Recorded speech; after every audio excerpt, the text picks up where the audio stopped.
मेरे साथ इस वक्त व्यापारी मौजूद हैं जो हुकूमत के ज़रिए किए गए जुल्म से परेशान आकर आज एक प्रेस कॉन्फ्रेंस कर रहे हैं और आगे बहुत बड़ा आंदोलन चलाने की भी कोशिश कर रहे हैं, क्योंकि इनके साथ जुल्म किया जा रहा है बीजेपी सरकार के ज़रिए। आज इन्होंने एक नारा दिया है, रोज़ी रोटी छीनी हमारी, वोट नहीं देगा व्यापारी। तो आइए इनसे बात करते हैं और पूछते हैं कि ये क्या चाहते हैं, इनकी मांगें क्या हैं।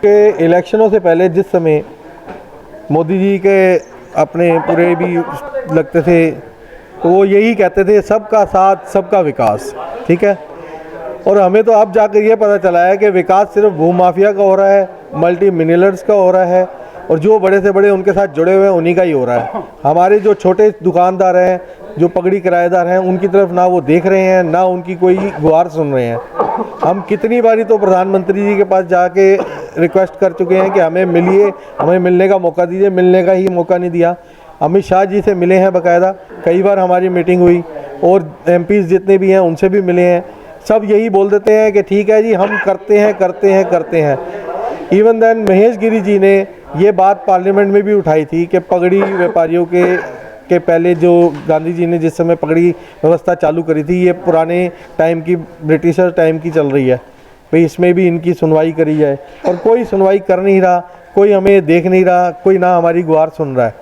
सिर्फ उनको यही नज़र आ रहा है कि जहाँ पे हम जो भी छोटे व्यापारी हैं, पगड़ीदारों को निकाल दें, बड़े बड़े मल्टी मिनरल्स को यहाँ पे ले आएँ और उनका अपने दिल्ली को हाई फाई जोन ज़्यादा बड़ी बना दी जाए, जिससे उनको भी बेनिफिट मिले कुछ।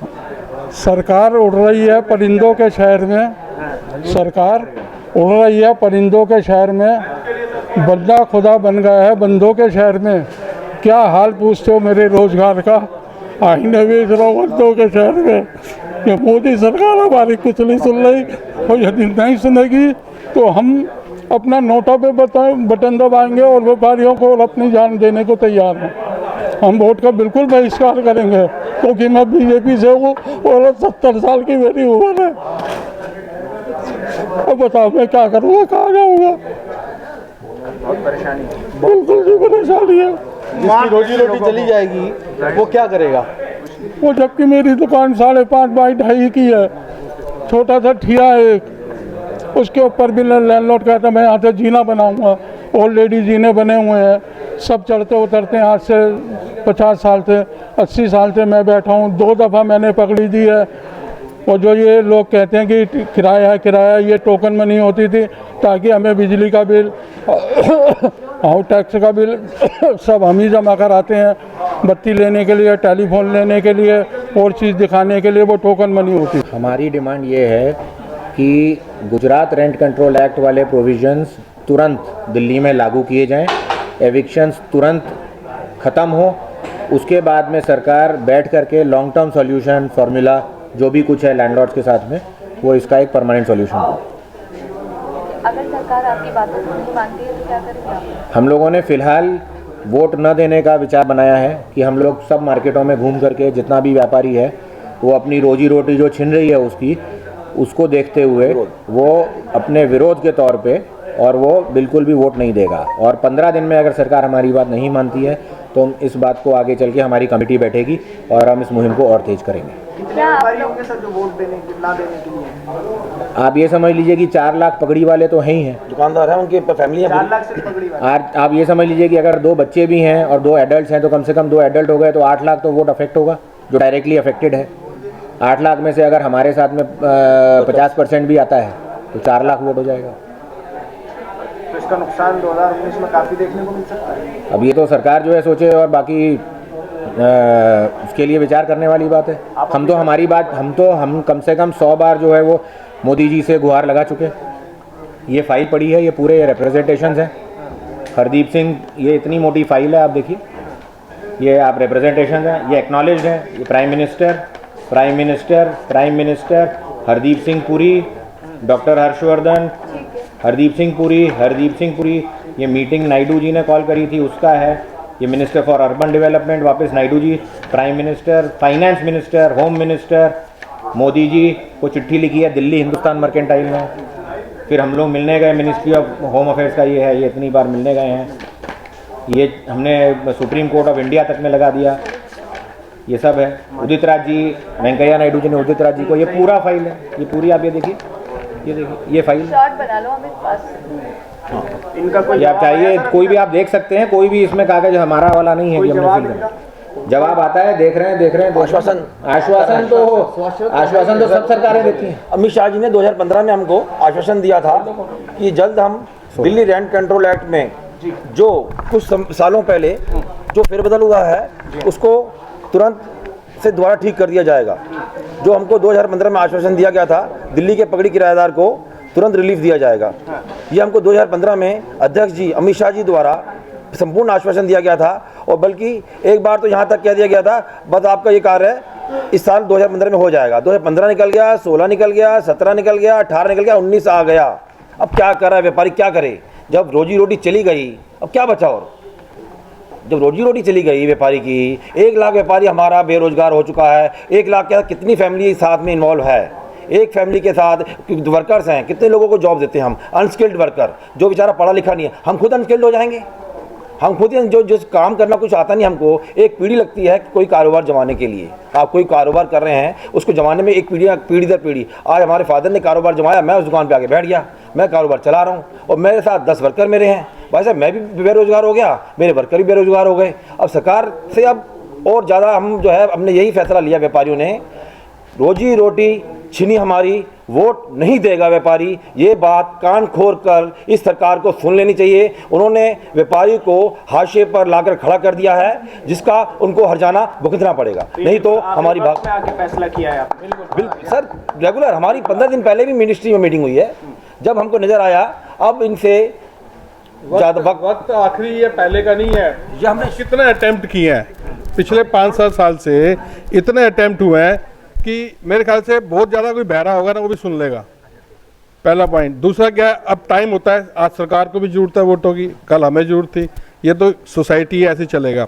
पर इतना टाइम से संघर्ष हो रहा है, दुकानें, उन्हें भी पता है क्या हो रहा है, पर आंखें क्यों बंद की हैं समझ नहीं आ रहा है। सरकार तो अपनी जरूरत निकाल लेती है हम लोगों को। वो तो ठीक है, सरकार निकालती है, पब्लिक नहीं निकाल पाती है। पब्लिक सब हिरार्की के अंदर सबसे नीचे पायदान पे होती है, ठीक है ना। सेकंड पायदान पे, थर्ड पायदान पे सरकार होती है, फर्स्ट पे वो पब्लिक तो चिल्ला सकती है। डेमोक्रेसी के अंदर इससे ज़्यादा क्या कर सकते हैं?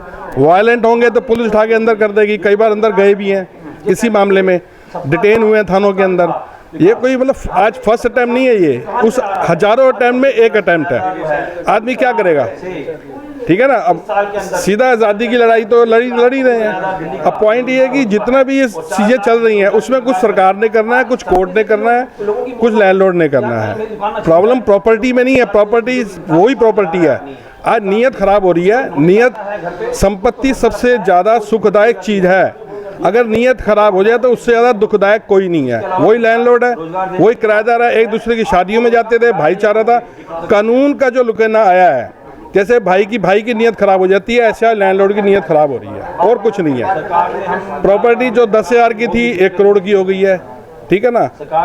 जरूरत कितनी है? आदमी की जरूरत तो पूरी हो सकती है, पर ग्रीड पूरी कोई नहीं कर सकता है। आज लैंडलॉर्ड की ग्रीड ज़्यादा हावी है, जरूरत नहीं है। उस ग्रीड की भरपाई के लिए, उसका पेट भरने के लिए वो एक चलते फिरते आदमी के काम धंधे को कानूनी तरीके से एविक्शन कराने को तैयार बैठा है। मैं एक केस बताता हूँ। एक किराएदार है, वो भी बहुत फ्लेक्सिबल था। उसने अपने लैंडलॉर्ड को ऑफर दी कि आप जो 25% 30% मेरे से पैसे ले लो, जगह मेरे नाम कर दो। लैंडलॉर्ड कहता है 25-30% से क्या होगा? उसने कहा ठीक है, फिर एक काम करो, 25% पैसे नहीं चाहिए थे लैंडलॉर्ड को। उसने कहा एक काम करो, 25-30% मेरी जगह का स्पेस ले लो। पैसे की जगह स्पेस ले लो, स्पेस तो काम आएगा तुम्हारे। कह रहा इतने स्पेस से मैं क्या करूंगा? आखिर में तीसरी ऑफर दी किराएदार ने कि जो मेरा हिस्सा बनता है 50% 70%, वो मुझे दे दो, मैं ही चला जाता हूँ।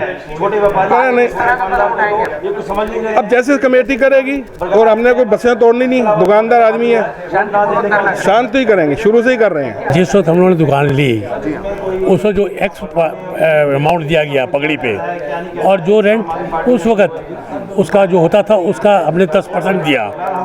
बट उसकी जो अमाउंट पगड़ी का अगर आज के बाद कैलकुलेट किया जाए तो करोड़ के आसपास पहुंच जाती है, मगर वहाँ के दुकानों की रेट जो है वो 75% है। और उसके बावजूद भी एक दुकान खाली कराई। अब मेरी बहू एक पढ़ी लिखी है, उसके बेसमेंट भी खाली है, मेजराइन फ्लोर में भी जगह खाली है, मगर उसमें नहीं इस्तेमाल करना। हमें आपकी दुकान चाहिए। 4 लाख पगड़ी का आज 30 साल में अगर कन्वर्ट करें तो करोड़ों में जाएगा, ठीक है। और अगर बाई दी वे वही बढ़ेगी, और अगर उसको बेचने जाओ तो आज 75 लाख में नहीं बिकती। आज प्रेजेंट वैल्यू एक मिनट, हमने यही कहा कि भाई तुमने अगर लेना ही है तो हमारे को वैल्यू जो 1/3 2/3 का है हमें दे दो आप। तुमने लेना ले जाओ, 2/3 मेरे को दे दो, मैं जाऊँ। अब 74 साल की उम्र के अंदर अगर मेरे अब बच्चे ही नहीं हेल्प करे हमारे को और हमें और कुछ आता नहीं है तो क्या किया जाए? इधर बंदा गलत रास्ते में जाएगा, ठीक है। और कोई मेरे तो दिल में ये आ रहा है कि लोग जो राष्ट्र की मुख्य धारा से क्यों हटते हैं। रोटी रोजी जब छिन जाएगी, मेरी उम्र 74 साल है, मैंने 50 साल अपनी दुकान पे लगा दिए और साथ में मैंने उस वक्त 70,000 रुपये पकड़ी दी थी सन 83 में। 70,000 का जरा जैसे कह रहे हैं भाई साहब वो लगाओ, आज दौर कितना हो गया वैल्यू है जी। और अच्छा अब वो मुझे कहता खाली कर, भाई मैं कहाँ जाऊँगा, सोने का मैं कहाँ जाऊँगा? सोना था या 400 सिवाय मौत के आत्महत्या के कोई इलाज नहीं है। एक तो आत्महत्या, एक हत्या। अब मेरे दिल में भगत सिंह आ गए। मैं तुम्हें बताऊं, जो भगत सिंह ने देश की आज़ादी के लिए लड़ाई लड़ी, मैं किराएदारों के लिए लड़ूंगा, अपनी जान दूंगा। जब मोदी जी आए थे तो मोदी जी ये कह रहे थे अच्छे दिन आ गए, अच्छे दिन आ गए, अच्छे दिन आ गए। तो हम नहीं समझ पा रहे थे, हम सोच रहे थे हमारे लिए अच्छे दिन आ गए। ये पता लगा कि मोदी साहब के लिए अच्छे दिन आ गए। देश को बर्बाद कर रहे हैं ये मिनिस्टर। इवन देन हम सब मिनिस्टरों से मिले हैं, बार बार मिले हैं। आप ये बताओ, आज से पहले हमारी प्रॉपर्टी की जो मालिक है उसकी कास्ट थी 5,000 रुपये। 5,000 में से 2,000 रुपये उसने हमारे उस समय पर पगड़ी ले ली। अब मुझे बताइए 3,000 रह गए। और ऐसे कई केस हैं 5,000 के। जैसे हमारे साथ 7 दुकानें हैं, उनकी 7 दुकानों से भी उसने 2-2 हज़ार रुपये इकट्ठे कर लिए। वो तो अपनी वैल्यू ले चुका। जब उसने पूरी वैल्यू ले ली, उसके बाद क्या हुई नीयत इनकी कि दुकानों पे दुकानें खाली कराने का मुकदमा चल पड़ा। उन्होंने चाहा कि मैं सारी दुकानें खाली कराऊं और आगे जाके उनको फिर पगड़ी पे चढ़ा दूं, फिर उनसे पैसा अच्छा किराया ले लूं या उन्हें आगे भेज दूं।